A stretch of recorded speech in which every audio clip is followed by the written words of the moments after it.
Muy bien, continuamos con más. Esto es El Mundo en 7 días. Nuestro invitado de hoy, Marcelo Espiel, subdirector de la Fundación Ciudadanía y Desarrollo. El tema a abordar, Asamblea Nacional, nueva asamblea, nuevo presidente, nuevos bríos, nuevas ideas y yo creo que esa asignatura pendiente también de recuperar una imagen perdida de la asamblea al paso de los años. Gracias por tu tiempo, Marcelo. Buen día. Muy buenos días, Roberto. Qué gusto poder acompañarte. Un cordial saludo a tu audiencia. Bueno, vamos a empezar viendo lo que va a ocurrir de cara a la Asamblea. ¿Cuál es tu visión a nivel general hoy cuando hay claras mayorías? Hay claros grupos, está como más delimitado, no está tan dispersa la Asamblea, se ve un camino de gobernabilidad. ¿Cuál es tu visión general antes de entrar al detalle? Bueno, a ver, yo creo que hay que ser un poco cautos con estas mayorías, Roberto, porque a pesar de que el gobierno ha logrado la designación de autoridades, presidente, vicepresidentes, de la integración de esta instancia administrativa que es el CAL, pues eso no le va a garantizar que sea una mayoría cohesionada de cara al futuro para la aprobación de proyectos de ley. Veamos una muestra. Recién se presentó un proyecto urgente en materia económica que busca atacar las economías criminales y ya algunos asambleístas que son parte precisamente de este bloque que votó favorablemente ya han presentado pues sus cuestionamientos. Y esto es algo que se conoce dentro del análisis parlamentario como mayorías móviles, es decir, legisladores que de repente pues pueden plegar a la mayoría de gobierno o que de repente podrían plegar a una mayoría de oposición. Esto es normal en todos los parlamentos y debería dar paso a la negociación política. Lo que no es normal es que es una negociación que lamentablemente se hace generalmente pues tras bambalinas, debajo de los escritorios, y eso es lo que termina afectando a nuestra democracia y a la credibilidad que podemos tener en esta institución. Habiendo tocado ese tema, justamente, y es lo que ocurre no en todo el mundo, en todos los países pasa. En Estados Unidos se llama lobby y está sobre la mesa y la gente cabildea en favor de conseguir una aprobación o no de un X o Y proyecto. Pero en Ecuador siempre es mal visto esto de la conversación. Es como que si no hay una verticalidad en cuanto a la decisión de un voto o al apoyo o no de un tipo de proyecto de ley, hay automáticamente una desacreditación general per se del ser humano. Entonces, ¿cómo poder llegar como adultos grandes y responsables a sentarnos a la misma mesa, a poder conversar, decir, mira, esto sí, esto no, y que existan estas fuerzas políticas que en estos votos móviles de asamblea puedan ejercer un trabajo sobre la mesa, pongámoslo así? Es lo que sucede, que lamentablemente nuestra democracia es muy inmadura, nuestra democracia es muy incipiente y esto se pues alimenta de distintos elementos. Entre esos es los partidos políticos. Si tú no tienes partidos políticos fuertes, que tengan bases, que tengan una ideología, que tengan un plan de desarrollo claro, tú no sabes en estricto sentido qué es lo que van a buscar estos partidos dentro de la Asamblea Nacional. Si tú supieras, por ejemplo, que la línea de ADN del Partido Social Cristiano de Pachacuti, que es, estos son nuestras líneas rojas, esto queremos, esto no queremos, y aquí está nuestro plan de gobierno para poder llegar a la Asamblea Nacional, lo que tú podrías observar es que esos partidos estarían negociando precisamente la implementación de esa agenda, que se discutan proyectos de ley acorde precisamente a sus planes de trabajo. Pero lo que vemos los ecuatorianos generalmente, ¿qué es? Que se llegan a acuerdos sobre quién presida o no determinada comisión, que se llegan a acuerdos al respecto de quiénes integran o no el comité de ética. Y eso hace que se vean acuerdos que van más allá de las líneas programáticas de los partidos, sino que se enfocan en prebendas individuales. Claro, lo En que pasa es segundo que lugar, sí, te entiendo perfectamente. Lo que pasa es que esas líneas programáticas deben estar sustentadas en la dirección que debe tomar el partido como tal. Es decir, pero ahí es donde vamos a una gran cantidad de movimientos políticos, de partidos políticos, donde las estructuras, las ideologías y esas grandes metas a largo plazo no se ven claras y más bien se van sustituyendo por este apago de incendios constante. exactamente, tenemos partidos que actúan acorde a la coyuntura, sin tener pues este norte a seguir. Esa es la debilidad de nuestra democracia que te comentaba hace un momento.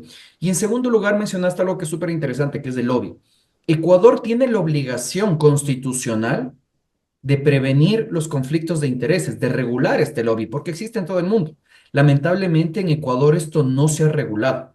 Hubo una oportunidad en el año 2021 para que se apruebe una ley de lobby, se archivó por parte de la Asamblea Nacional.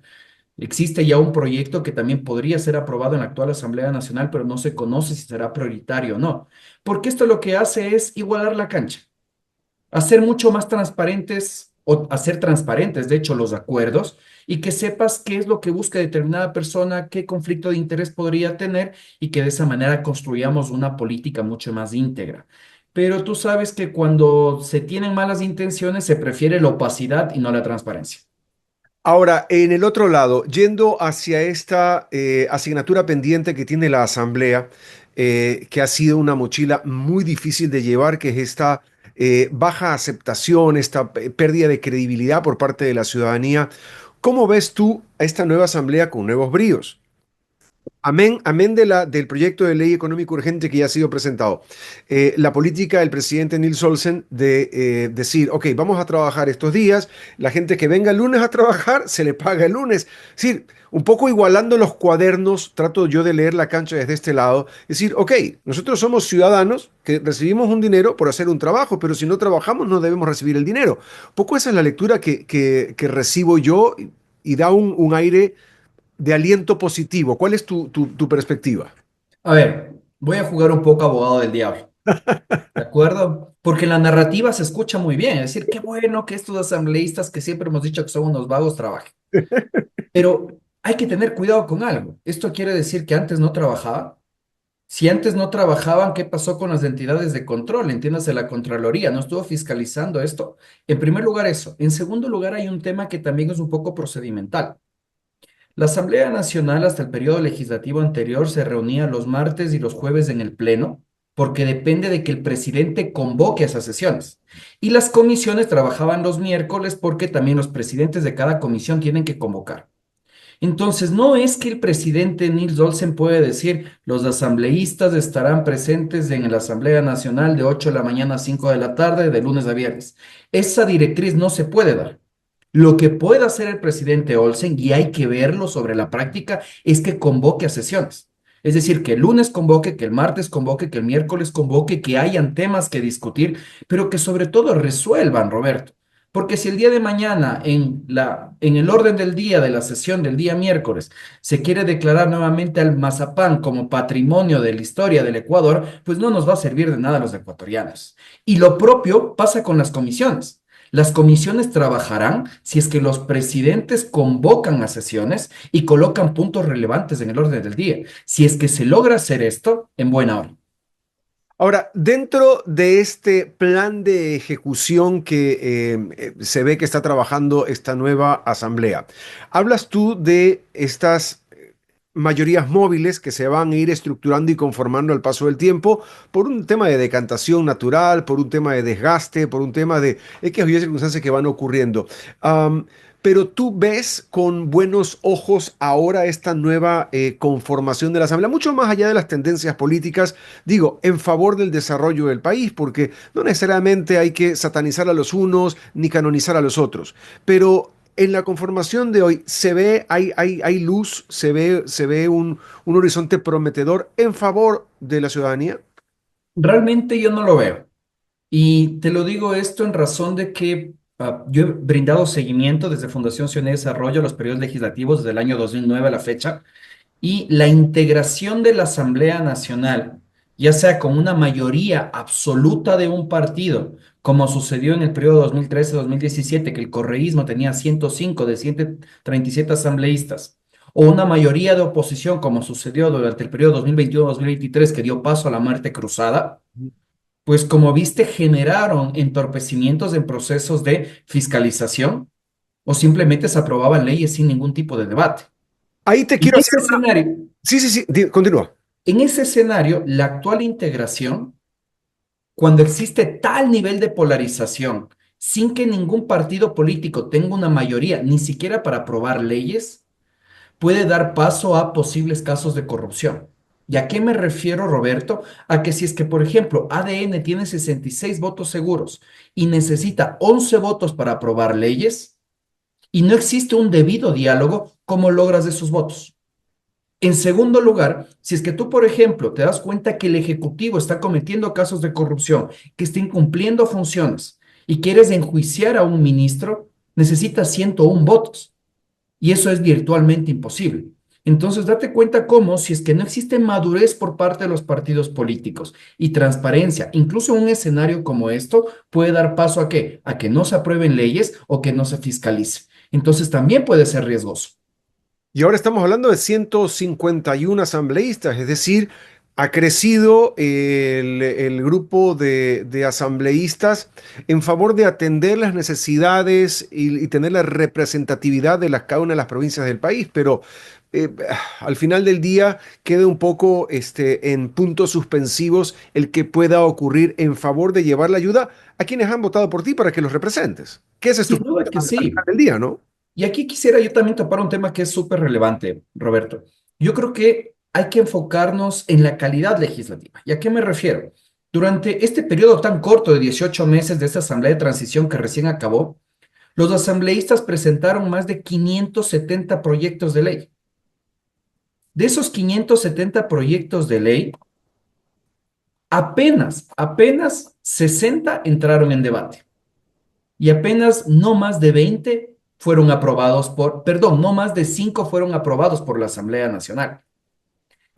Entonces, tú pones en evidencia que los legisladores piensan que mientras más proyectos de ley presenten, son mejores asambleístas, pero no se dan cuenta que en muchos casos son proyectos de ley que reforman un solo artículo, son proyectos de ley que no responden a las necesidades actuales de la población y que lo que están haciendo es cargando administrativamente a la Asamblea como institución de proyectos que nunca se van a discutir. Desde el año 2009 a la fecha tenemos 1.500 proyectos de ley pendientes de trámite y ten la seguridad que no se van a despachar. Lo que pasa es que ahí tienes un conflicto serio en el tema de lo que se llama curva de aprendizaje, donde el rato que llegue el asambleísta va con las mejores intenciones, va con los mejores deseos, vamos a asumirlo así, si no, ¿para qué? ¿De qué estamos conversando? Am, y al día siguiente se dan cuenta de que las cosas no funcionan como Así es. deber ser, no es tan eficiente, no es tan eficaz. Entonces, esa curva de aprendizaje va tomando tiempo y yo también coincido contigo en esa parte y porque he escuchado a muchos asambleístas, colijo también de que ellos en gran cantidad de los casos consideran que mientras más proyectos de ley se presentan, se considera que están trabajando más. Y también quitarnos un poco de atrás todas estas cargas de todo lo que hizo el anterior está mal. Hay cosas que el anterior hizo que están bien, hay que impulsar, hay que tratar de seguir, ajustar un par de cosas, es decir, tratar de trabajar con un objetivo común. Yo quiero quedarme con un pensamiento positivo, por no decir, de esta conversación contigo, Marcelo. ¿Cuál es de tu experiencia, tu sugerencia en práctico al deber ser, a lo que debería ocurrir para este resurgir de la Asamblea, que va en beneficio de nosotros, mucho más allá de la tienda política? Yo creo que hay una oportunidad al respecto a la integración de la Asamblea Nacional tomando lo que acabas de decir. Y es que dejemos la presentación individual de proyectos de ley y que precisamente sean proyectos en bloque. Es decir, que puedan ser consensuados entre todos los asambleístas de ADN, que ojalá puedan ser consensuados con los asambleístas de Pachacutic, del PSC. ¿Para qué? Para que estas iniciativas no generen este escándalo que suele tener en el debate en el Pleno de la Asamblea Nacional, sino que busquemos estos consensos previos. En la misma línea, yo creo que el presidente Olsen tiene la oportunidad de distanciarse de sus antecesores al respecto de implementar políticas de transparencia. Así como busca que se trabaje más en la Asamblea Nacional, busquemos que se informe más. Hay información que los ciudadanos no podemos conocer sobre el trabajo de los legisladores que nos permitirían evidenciar quiénes están trabajando y quiénes no, y de esa manera juntos poder construir un legislativo que tenga más credibilidad, pero que sobre todo responda a lo que necesitamos los ciudadanos de a pie, Roberto. Me quiero quedar con eso, con ese aliento positivo. Muchísimas gracias, Marcelo Espinel. Él es subdirector de la Fundación Ciudadanía y Desarrollo. Hoy hemos hablado sobre la Asamblea, las expectativas que tenemos los ecuatorianos al final del día de lo que ocurra en este periodo de los próximos 4 años. Te mando un abrazo y muchísimas gracias por tu tiempo. Ha sido un gusto, Roberto.